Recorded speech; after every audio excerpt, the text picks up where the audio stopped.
El dragón chef. Y eras un dragón que quería aprender a cocinar. Todas las mañanas, Dragón iba al socarrín para vender maíz. Un día, Dragón tuvo una idea, echar pimienta en el maíz. Dragón echó pimienta en el maíz. Formóse una nube de pimienta. Dragón espirrió y la parrilla enllenóse de fuego. El maíz entamó a explotar. Pop, pop, pop. Dragón tapó las orejas. El maíz camudóse en palomites. Dragón quedó dentro de un monte de palomites. Dragón estaba ablucao. ¿Qué era eso? Dragón sintió una palomita.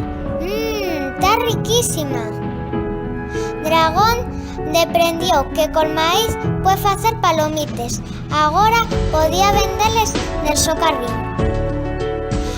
A los dragoninos gustaban ellos mucho les palomites. Dragón estaba pergallolero.